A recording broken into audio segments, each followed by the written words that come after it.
R33s loaded on the dyno. This is an upgraded twin turbo setup and a 2.9 liter spool engine, RB26, with a PPG sequential shifter. So we're gonna go ahead and run this up. This setup should be good for a little over 600 to the wheels, but it should make for a hell of a drive doing it with that sequential tranny. So boost is set right now about 28 to 30 PSI. We're gonna try and get to that 30 PSI and let her eat. Let's see what she can do.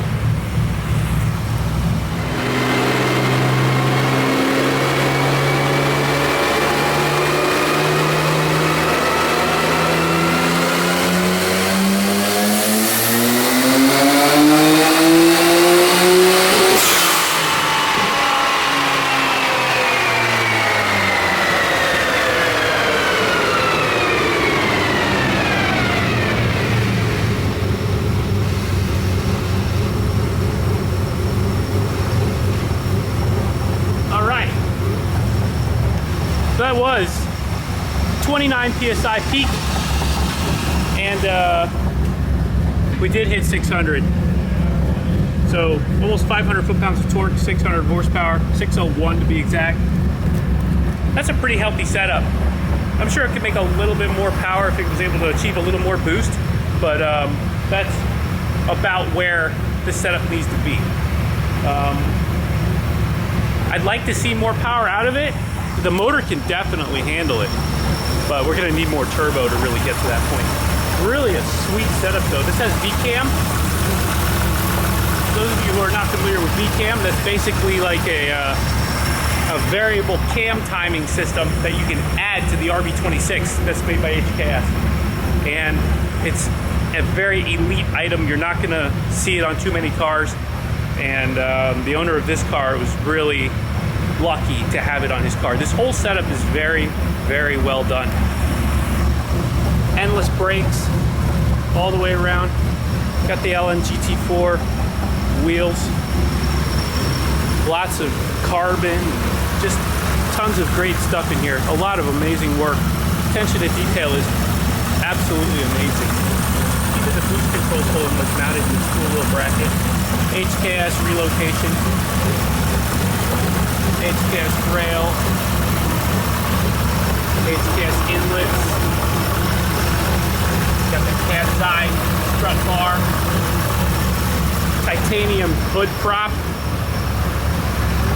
Really just overall an amazing build and just a cool car to look at. And now it's a really cool car to drive. That sequential tranny shifts so nice, instant shifts. I'm going to be playing with that setup a little more to get some quicker shifts out of it, but listen to those cams. For that HKS exhaust, there's nothing like it, huh? Beautiful, beautiful car, and it's an absolute honor to have built this car and have it on the dyno. So, what do you think? Ooh, Java Juice. There you go. Thank you.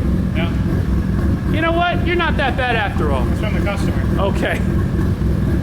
So, yeah, just a great car all around. And again, an honor to be able to put my hands on it and build it. Got a Haltech ECU, Elite, hooked up to it. Just details keep coming everywhere you look. So, more to come on this car. Like I said, we'll probably do a little bit bigger turbos on it eventually, because I know that motor wants to be in the 7s, and so does the owner. And we'll get them there. One step at a time. So we're in the car now, and I'm going to do a little bit of adjustment to the shifting mechanism, but this way you can see what the wide open throttle shifts look like. We're going to get a couple of done here and see what it's like. So come along for the ride.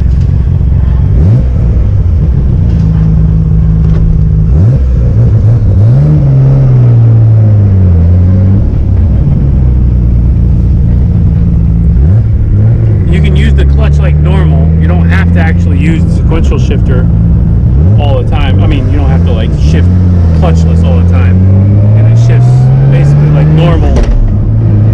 If you just shift it that way, it just has a nice big clunk to it. You can tell.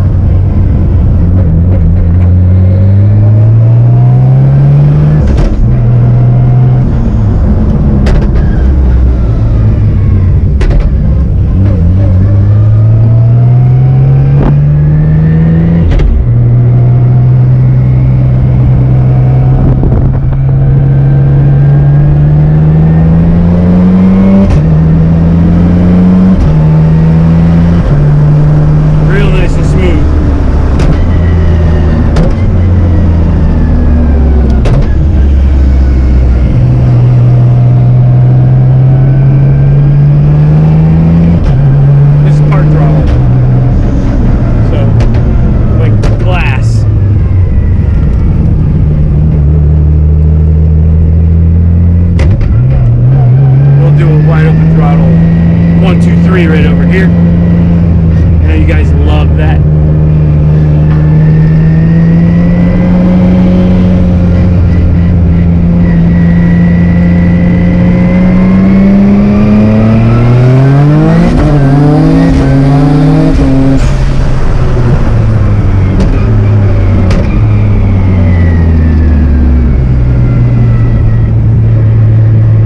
Really nice. Fast shifts. I can get used to that.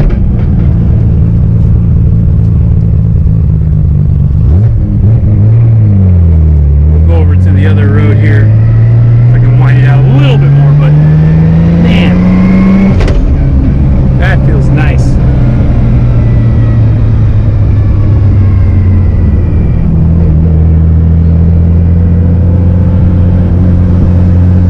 It's really cool too, because it basically allows you to concentrate on the driving instead of have to worry about shifting.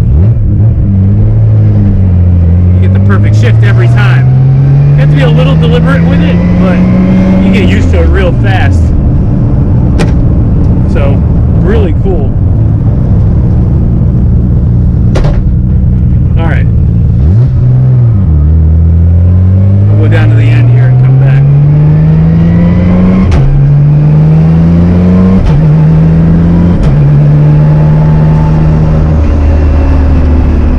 Park throttle shifts are really nice, super clean. Downshifting, you have to flip the throttle, but not a big deal in the grand scheme of things. Reverse is all the way up.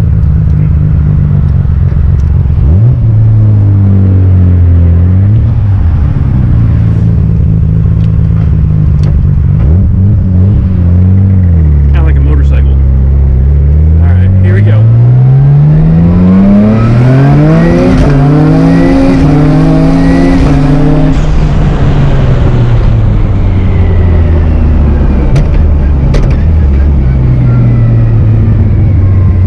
Get the heart pumping. Feels really good.